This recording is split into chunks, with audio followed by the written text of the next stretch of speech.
오늘부터 5주 동안 앞에 I am the way 이렇게 되어 있는데 우리는 예수님이 길이 되심을 믿는 사람들 아닙니까? 그래서 또 그 예수님의 길, 예수님께서 길이 되신다는 것을 믿고 따르는 것, 그것이 구원의 길이고 영생의 길이다라고 하는 걸 알려주는 것이 요한복음의 기록 목적입니다. 그래서 이 요한복음에 보면 예수님이 어떤 분이다, 나는 생명의 떡이다, 나는 세상의 빛이다, 나는 선한 목자다, 또 부활이요 생명이다, 이렇게 말씀하시는 게 있는데, 이것이 저는 각각의 7가지 예수님의 성품을 설명하는 것으로 읽었었는데요, 최근에 다시 우리 금요기도회에서 우리 성도들과 함께 말씀을 읽으면서 함께 이번에 받은 은혜는 무엇이냐면, 마지막 내가 생명의 길이고 진리다 라고 하는 이 한 말씀을 전해주시기 위해서, 이 길을 따르는 것이 무엇인지를 우리에게 알려주시기 위해서 요한복음을 기록했다는 느낌이 듭니다. 그러니까 점점 이 생명의 떡이라는 이 표현에서부터 시작해서 내가 길이라고 하는 것까지 가는 거예요. 우리는 그래서 예수님이 길임을 믿는 사람들이라는 거죠. 또한 예수님이 길임을 전하는 사람들이 되는 것이 저와 여러분들의 사명입니다. 그래서 오늘부터 이 요한복음에 나와 있는 인물들 중에 5명을 골라서, 어떤 인물이냐면 예수님이 길이라고 하는 사실을 찾은 사람들, 예수님이 길임을 발견한 5사람을 한 사람 한 사람씩 조명하려고 그럽니다. 오늘은 첫 번째 시간으로 세례 요한입니다. 길을 찾는 이들의 안내자, 이렇게 제목을 잡아보았습니다. 저희 어머니께서 항상 제 등에 대고 어렸을 때부터 하시던 말씀이 있습니다. 영서가, 넌 겸손하기만 하면 돼, 이렇게 하셨거든요. 그게 어렸을 때는 무슨 말인지 잘 몰랐습니다. 제가 일단 얼굴부터 약간 교만하게 생겼다고 어머니가 그러셨어요. 그러니까 너는 얼굴부터 교만하니까 넌 겸손하기만 하면 돼, 이렇게 하셨거든요. 근데 그게 잘 몰랐는데 조금씩 주제 파악을 하기 시작하면서 이제는 좀 이해가 되고 있습니다. 생각해보면 겸손만큼 어려운 일도 없는 것 같습니다. 별 대수롭지 않은 일을 이루고도 스스로 너무 대견하게 생각해서 자랑하지 않고서는 배길 수 없는 게, 그게 사람의 심정이 아닌가 싶을 때도 많습니다. 그래서 좋은 차를 사거나 혹은 자녀가 공부를 좀 잘하거나, 요즘 테크닉 되게 남들이 가지고 있지 않은 것을 우리가 가졌을 때 그걸 드러내고 싶고 뻐기고 싶은 마음이 다 드는 것입니다. 다 누구나 다 그렇습니다. 저도 또 생각해 보면 예전에 벌써 꽤 됐는데도 불구하고 6년 지났더라고요. 청년 사역 하던 게 끝난 게. 근데 저 아직도 거기서 잘 못 벗어나는 것 같아요. 제 스스로 보기에. 그래서 말이에요. 솔직하게 고백하는데 청년 목회 잘했던 거 몰라주면 괜히 서운하고 그렇습니다. 이걸 얘기하는 제 자신이 참 비참합니다. 그런데 우리 교회에 오는 신학생들은 다 그걸 몰라주더라고요. 전에 있었던 우리 김창윤 간사나 여기는 우리 박진성 간사나 네가 누구냐 이런 투로 저를 보는 거 은근 서운했습니다. 그래도 계속 겸손해야 된다, 겸손해야 된다, 네 입으로 말하면 안 된다, 이렇게 하고 참고 있어요. 그래서 어떤 신학자가 이렇게까지 말했습니다. 겸손은 우리 신앙의 마지막 열매다. 그만큼 어렵다는 거죠. 그래서 정말 크리스찬이 제일 마지막으로 맺는 열매가 겸손인 것 같습니다. 또 마지막까지 지키기 어려운 것도 겸손인 것 같아요. 이 역대하 26장에 보면 우시아라고 하는 왕이 나옵니다. 근데 이 왕이 굳이 이 성경에 기록된 이유는 딱 하나입니다. 그게 뭐냐? 겸손하다가 교만해서 망가진 왕입니다. 그거 하나를 설명하기 위해서 이 우시아를 기록합니다. 어렸을 때는요, 스가랴 선지자 앞에서 말씀 배우고 기도 열심히 하면서 하나님을 찾는 왕이었다, 이렇게 딱 표현하거든요, 성경에. 그런데 나이가 들어서요, 16살부터 55세까지 되게 길게 이 왕위를 유지합니다. 그리고 전성시대, 이스라엘의 전성시대 중에 하나를 이루는 왕이에요. 그런데 뒤에 뭐라고 성경이 기록하냐? 강성하여져 교만하여짐에, 이렇게 나와요. 그러니까 나이 들어가지고 조금 이룬 것 있다 하니까 교만하여져가지고요, 제사장이 해야 될 제사를 내가 하겠다고 앞서다가 병 걸려가지고 병 걸려서 말년에 초라하게, 문둥병이라 그래도 되는 거잖아요. 성경이 문둥병이라 그랬으니까. 그 문둥병 걸려가지고 아주 초라하게 인생을 마감하게 되는 이야기. 근데 이거 보면서 그런 생각했습니다. 30-40년을 잘해도 한순간에 무너지는 거구나. 근데 또 생각해보면 30-40년 겸손하게 사는 것도 그 실은 되게 대단하고 귀한 일 아닙니까? 그래서 잊지 말아야 되는 거죠. 우리 교회는 특별히 젊은 분들이 많으세요. 그러니까 지금부터 교만하신 분들은 큰일 나는 겁니다. 그래도 그런 분들이 아직 안 보이니까 다행이고, 지금 잘 하시더라도 연세 드실 때까지, 그래서 우리 교회 어르신들에게 우리가 잘 배우고 끝까지 겸손을 유지하는 것이 무엇인지 하나님 앞에서, 또 우리 믿음의 선배들에게 저는 배워야 한다, 또 그것들을 전수해 주시기를 저희는 또 바란다, 이런 마음을 갖는 것입니다. 그런데 이렇게 이 스스로 겸손해지는 거, 이거보다 훨씬 더 어려운 일이 있는데, 그게 뭐냐 하면 남들의 평판에 대해 참아내는 겁니다. 이게 힘들어요. 이게 남들이 비웃고 비판하는데도 자리 지킬 수 있는 게 가장 어려운 일인 것 같습니다. 그러니까 이게 무슨 말이냐, 주변에서 아무도 자기 판단하지 않고 혼자 있을 때는 스스로 이렇게 생각하는 거예요. 그래, 난 참 부족한 사람이지, 난 부족한 목사야, 나 참 연약한 사람이야, 우주의 먼지야, 뭐 이렇게 생각해요. 그랬는데 남들이 와서 그런 소리를 하면 화가 나는 겁니다. 너 부족해, 너 먼지야, 너 형편없는 목사야, 실망했어, 이런 말을 하면 반발심이 생기지 않습니까? 겸손하지 않아서가 아니라 못 견디는 거예요. 그러면 속에서 여기까지 말이 나옵니다. 그래, 너는 그럼 얼마나 잘났어, 이 말이 나오는 거예요. 누구나 그래요. 자, 그래서 제가 여러분들과 함께 이 세례 요한을 나누려는 겁니다. 세례 요한이 당한 상황이 그랬거든요. 옆에 와가지고 자꾸 찌르는 겁니다, 사람들이. 그런데 먼저 결론부터 말씀드리면 세례 요한은 흔들리지 않았다는 거. 도대체 그 중심에 무엇이 있었기에, 그 마음의 태도가 어떤 것이었기에 그가 흔들리지 않았는가, 우리가 함께 살피고 그 은혜를 우리에게도 주시기를 바라는 이 아침이 됐으면 좋겠습니다. 25절 26절을 보니까 세례 요한이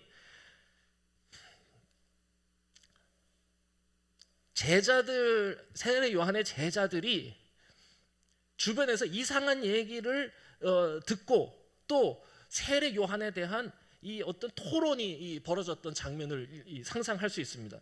그런데 이 이야기를 나누던 도중에 아마도 이런 이야기를 나눴던 것 같습니다. 그러니까 다른 이 사람들이 와가지고는 세례 요한의 제자한테 이렇게 말하는 겁니다. 요즘 말로 좀 바꿨습니다. 야, 너희 이제 한물 간 것 같아. 요한이 별로인 것 같지 않아? 그랬더니 요한의 제자가 이렇게 말하는 거죠. 무슨 근거로 그렇게 말하는 거야? 그러니까 다른 사람들이 이렇게 얘기합니다. 야, 사람들이 다 예수한테 몰려가더라고. 요한이 별로인 거야. 별로여서 그런 거야. 기분이 확 상하죠. 별론지는 알아요. 그렇지, 우리가 좀 별로지. 그런데 별로라고 얘기하니까 이게 약 올리니까 화가 난 거예요. 그래가지고는 아마 세례 요한의 제자들이 화가 나서 그 사람들한테 이렇게 말했을 것 같아요. 네가 몰라서 그러는 거야. 그거 모르면서 그런 말 하지 마. 우리 선생님이 한 번만 진짜 실력 발휘하면 더 많은 사람 모을 수도 있어. 솔직히 저기 지금 예수한테 사람들 다 가는데, 예수 저 사람도 실은 우리 스승님이 세워줘서 유명해진 거지, 우리 스승님 아니었으면 아무것도 아니야. 그런 줄도 모르면서 아무것도 모르면서 함부로 말하지 마. 이렇게 했다. 이거 너무 연기 잘하죠. 자, 이게 신앙적으로 어느 정도 훈련이 된 사람이라면 적어도 혼자 있을 때는 자기 자신을 지켜낼 수 있습니다. 그런데 문제는 뭐냐, 누군가가 와서 자꾸 충동질하거나 무슨 얘기하면 무너지는 거예요. 자기 밑에 있는 사람이, 아내가, 친구가 뭐 와서 이렇다 저렇다 막 이렇게 얘기를 하면 그 마음의 자리를 지킨다는 게 이게 진짜 쉬운 일이 아닙니다. 그 창세기에 보면은 아브라함하고 롯하고 서로 진짜 아주 진짜 정말 완전 한 가족이, 실제로 한 가족이고 정말 아버지처럼 섬겼어요, 롯이. 그런데 뒤에 갈라집니다. 왜 갈라지는지 아세요? 재산이 많아져서 밑에 하인들끼리 싸우거든요. 그러니까 하인들끼리 이렇다 저렇다, 아브라함 선생님 저 밑에 쟤네들이 뭐 이렇게 말하던데요 저러던데요. 그러니까 도저히 안 되겠어서 뒤에 갈라지는 겁니다. 왜 애들 싸움에 어른들 큰 싸움 내는 거 있잖아요. 우리 어머님들 그렇지 않습니까? 우리 어머님들 동네에서 보면은 정말 엄마들끼리 서로 양보심도 있고 서로 이해하고 그래요. 그랬는데 어느 날 우리 애가 울면서 집으로 뛰어 들어오고 옆집 애가 우리 애한테 못된 말 했다고 하면 우리 엄마들 이상하게 눈이 흔들리기 시작합니다.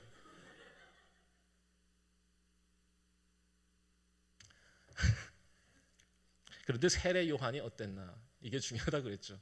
세례 요한은 어떤가? 주위에서 제자들이 뭐라고 하건 전혀 흔들리지 않습니다. 오히려 정말 놀라운 표현이 하나 있는데 29절에 나는 이러한 기쁨이 충만하다. 이게 눈이 번쩍 뜨이는 겁니다. 뭐지? 이 기분이 굉장히 상할 일이거든요. 솔직히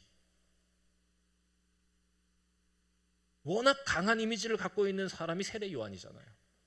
그러니까 막 광야에서 막 흙먼지를 뒤집어 쓰면서 막 이렇게 막 말할 것 같고, 뭐 약간 이 컬링 머리를 막 흩날리면서 메뚜기 먹고 막 석청 막 이렇게 핥아먹고 막 이러는 굉장히 야성적이고 강한 근육질의 남자. 그래서 또 뭔가 이 헤롯 앞에서 정의를 지키기 위해서 목숨도 불사했던 사람. 그런데 그 사람하고는 기쁨이 거리가 있는 것이라고 생각했는데 세례 요한이 얘기하는 겁니다. 이렇게 웃으면서 얘기했을 것 같아요. 왜 그래? 나 오히려 기뻐. 흐뭇하게. 아니 이게 속된 말로 굴러온 돌이 지금 박힌 돌을 빼는 겁니다. 세례 요한이 예수님한테 세례를 줬는데 내가 세례 준 예수가 지금 그곳에서 세례 준다고 사람들이 다 글로 가는, 난 박힌 돌인데 지금 굴러온 돌이 와가지고는 문제를 일으키는 상황이죠. 그런데 세례 요한은 속도 없는 사람처럼 흐뭇하게 웃고 있는 거예요. 세례 요한한테 제자들이 찾아서 이렇게 말합니다. 선생님, 26절, 그들이 요한에게 가서 이르되 랍비여, 선생님과 함께 요단강 저편에 있던 이. 요한은 랍비고 선생님이라고 부르는데 예수님을 뭐라고 부르느냐 했던 이라고 부릅니다. 영어로 하면 the man, 한국말로 하면 그 자, 이런 겁니다. 놈자자 쓰죠. 선생님, 사람들이 다 the man한테 갑니다. 저자한테 갑니다. 벌써 마음이 비꼬인 상황이에요. 그때 세례 요한이 웃으면서 말하는 거예요. 저는 이게 세례 요한의 마음의 핵심이라고 생각해요. 우리가 배워야 할 마음이에요. 뭐라고 그러냐? 요한이 대답하여 이르되 만일 하늘에서 주신 바 아니면 사람이 아무것도 받을 수 없느니라. 하나님이 주신 바 아니면 사람이 아무것도 받을 수 없느니라. 이게 요한의 자세였어요. 이게 무슨 말이냐? 하나님께 받은 만큼만 일하면 되는 거야. 없는 것 가지고 불평하지 말고 하나님께서 주신 능력 가지고 겸손히 충성 다하는 거, 그게 더 중요한 거야. 받은 바대로 일하면 되는 거 아니야? 왜 다른 거 생각해? 얘들아, 우리에게 주신 만큼 일하는 거야. 힘 닿는 대로 땀 흘리는 거야. 여러분, 이게 세례 요한의 겸손이었습니다. 예수님이 길인 걸 발견하고 알았던 세례 요한이 가졌던 그 마음의 자세. 여러분, 저는 달란트 비유에서 가장 빛나는 사람이 2달란트 받았던 사람이라고 생각해요. 5달란트, 2달란트, 1달란트 이렇게 받죠. 그런데 여기에서 5달란트는 제일 많이 받았으니까 기분 좋아서 열심히 했을 수 있어요. 1달란트는 기분 나빠서 안 했을 수 있고. 근데 2달란트가 문제죠. 약간 이 사람이 둘 중에 선택할 수 있는 기로에 있는 사람이죠. 아마 핵심은 이 사람이 주인공이 아니었을까. 어떻게 합니까? 불평하지 않고 주신 대로 최선을 다합니다. 그리고 똑같이 칭찬받은 거예요. 하나님은 돈이 너무 많은 분이셔서 5달란트 다시 돌려주나 2달란트 돌려주나 하나도 문제될 거 없어요. 우리가 헌금을 100원을 하나 100만 원을 하나 하나님께는 아무 문제될 것이 없어요.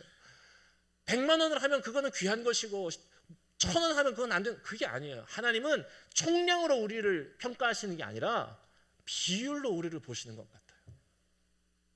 마음을 보시는 거죠. 그 마음의 태도를 보시는 거죠. 저는 그래서 우리 교회가 2달란트 받은 사람 같다고 생각합니다. 그닥 받은 게 없어요. 가진 게 없어요. 약간 부족하죠. 어딘가 모르게 어설퍼요. 알아요. 우리도 알아요. 누가 와서 그런 얘기 하지 않았으면 좋겠어요. 우리 스스로 마음을 지키면서 주신 만큼 힘 닿는 데까지 겸손히 충성을 다해 이것저것 불평하지 않고 길 대신 예수님 전하는, 세례 요한이 광야에 외치는 소리였다면 우리는 대학에 외치는 소리로 우리가 굳게 섰으면 좋겠습니다. 세례 요한이 그런 사람이었습니다. 그렇게 하나님께서 주신 만큼의 달란트 붙들고 힘 닿는 대로 최선을 다했던 사람입니다. 저는 세상에서 하나님이 보시기에 제일 어리석고 불쌍한 사람, 받지도 않은 달란트에 매달리는 사람이라고 생각합니다. 이런 사람 항상 불평만 합니다. 없는 것 생각합니다. 솔직히 제 마음에도 그런 마음이 왜 없겠어요? 이랬으면 좋겠다, 저랬으면 좋겠다. 우리 교회가 이러면 더 잘 될 것 같다, 저러면 더 잘 될 것 같다. 우리한테 없는 거에 대해서 자꾸 내가 마음을 품지요. 그러면 내 마음에서 뭐가 생겨나냐? 불평이 자꾸 일어나요. 그런데 반대로 정말로 하나님 보시기에 지혜롭고 행복한 사람은 무엇이냐? 주신 것을 가지고 겸손히 충성하는 사람입니다. 그런 사람 최선을 다해 힘에 부치도록 사랑하면 항상 그런 사람들은 감사하는 거예요. 저는 이것이 세례 요한의 자세고 또한 우리의 자세가 되어야 한다고 생각하는 것이죠. 우리 교회의 자세가 되어야 한다고 생각하는 거예요. 여러분, 하나님 앞에서 은사 받지 못한 사람, 하나님께서 아무것도 주시지 않은 사람 어디 있습니까? 다 있어요.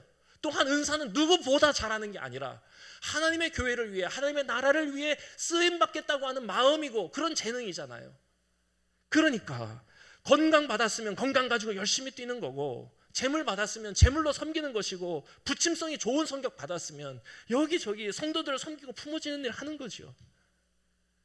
그렇게 할 때 하나님은 우리 교회와 여러분 자신 한 사람 한 사람, 저 역시도 그 은사 가지고 충성하는 성도들에게 하나님께서 더 많은 것 주신다, 저는 믿습니다.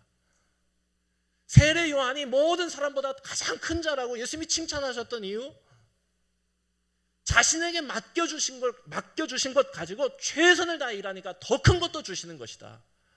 여러분, 더 많이 받고 싶으시죠? 최선을 다해서 섬기시고 맡겨주신 은사를 가지고 열심히 하면 되는 겁니다. 쓰임받지 않으면 빼앗기기도 하는 것, 그것이 하나님께서 우리에게 주신 것의 원리가 아닌가, 그런 생각합니다. 다시 말씀으로 돌아가겠습니다. 세례 요한이 자기에게 흥분해서 찾아온 그 제자들한테 이렇게 말합니다. 왜 그렇게 흥분해? 우리는 하나님께서 맡기신 일만 감당하면 되는 거 아니야? 그리고는 한마디 덧붙입니다.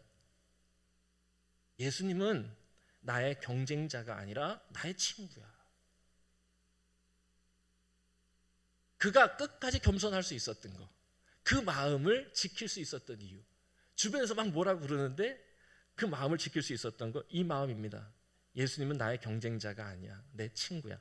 솔직히 이거는 세례 요한이 했던 말을 그냥 제가 바로 옮겨온 건 아니고 긴 말을 한 문장으로 줄인 겁니다.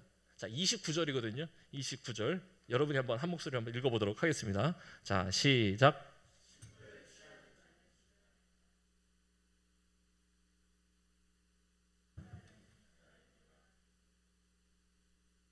또 이어서 30절, 지금 상황으로 보면 굉장히 바보 같은 소리를 하고 있는 것입니다. 30절 시작. 아멘입니다. 그는 이게 이게 솔직히 우리 마음이지요. 예, 이게 마음이죠. 이거 또 누가 쇠하였다 그러면 이상하게 우리 마음에 기쁨이 있지 않습니까? 어머 안 됐어 이러면서 입꼬리가 올라가지 않습니까? 이상하다, 내 속마음을 벌써 이렇게 얘기하면 안 되는 거 아닙니까 지금? 그게 사람이죠. 그게 사람이죠. 그러니까 무슨 마음이 없는 거냐? 친구의 마음이 없는 거예요. 전부 다 라이벌이 되는 거예요. 서로 다 경쟁자가 되는 거예요. 서로 싸워야 되고 내가 쟤보다 더 잘나야 되고 하는 거, 그게 세상에서 사단이 우리의 마음에 자꾸 부추기는 마음이라고 생각해요. 그런데 하나님이 주인 되신 자의 마음 안에 어떤 마음이 있냐? 친구 되는 마음이요. 특별히 세례 요한이 예수님의 친구가 되는데 그냥 친구가 아니라 어떤 친구냐?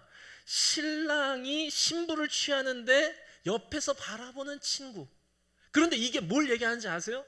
신랑은 예수님이고 신부가 누구예요? 다 글로 가는 자기 밑에 있었던 제자들이에요.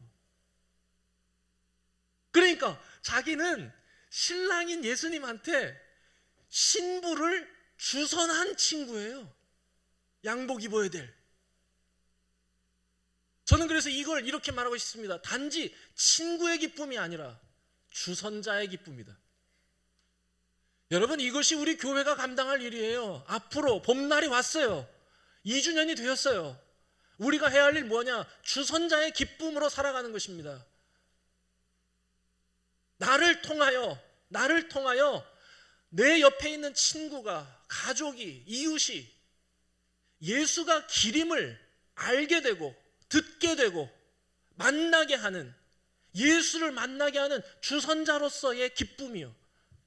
이 기쁨이 있으니까 세례 요한이 엄청나게 혹독한 상황 속에서도 겸손의 자세를 취할 수 있었던 거예요. 자기가 어디에 있는지 정확하게 포지셔닝을 하는 것이죠. 여러분, 우리가 해야 될 일이 무엇인지를 아셔야 됩니다. 저는 제가 목회자로 사는 동안에 제가 항상 기억하고 있는 제 스스로에게 말하는 어떤 이 명령 같은 게 있어요. 영서가, 너 때문에 신앙생활하는 사람이 많아야 돼. 이 말 저 꼭 해요. 그리고 우리 전도사님 간사님들한테도 꼭 얘기합니다. 전도사님 때문에, 간사님 때문에 교회 나오고 신앙생활 하는 사람들이 꼭 있어야 됩니다. 여러분, 그런데 나 때문에 나보고 신앙생활 하는 게 아니지요. 그렇게 되면 큰일 나지요. 그거는 그냥 교제 집단이지요. 나를 통해 예수 만나게 하는 것이죠. 주선자의 기쁨으로 사는 것이죠. 나는 그 기쁨으로 지금 충만하였다. 아, 바로 이거였구나. 세례 요한이 기쁨으로 충만한 인생을 살 수 있던 비결이 여기 있구나. 경쟁자가 아닌 친구만이 누릴 수 있는 기쁨. 여러분, 이게 그래서 요한복음 1장에서도 얘기했어요. 뭐라고 얘기하냐? 세례 요한을 그는 이 빛이 아니요 이 빛에 대하여 증언하러 온 자라. 1장 7절, 그가 증언하러 왔으니 빛에 대하여 증언하고, 이거 잘 들어보세요. 모든 사람이 자기로 말미암아 믿게 하려 함이라. 증언하러 왔는데 빛을 증언하는 것이고, 또 나로 말미암아 예수 잘 믿게 하는 사람, 그게 세례 요한이고. 저는 그래서요, 내가 목회자로서의 제 사명선은 그냥 여기서 잡는 겁니다. 너 뭐가 꿈이야? 저 만나는 사람들이 예수 잘 믿게 되는 게 제 꿈입니다. 제가 입버릇처럼 말하는 것입니다. 그 제 거냐? 아니에요. 여기 거예요. 세례 요한 거예요. 그냥 받았어요. 이렇게. 세례 요한은 자신이 사명이 뭔지, 자신에게 주어진 것이 무엇인지 분명히 아는 겸손과 충성이 있었던 겁니다.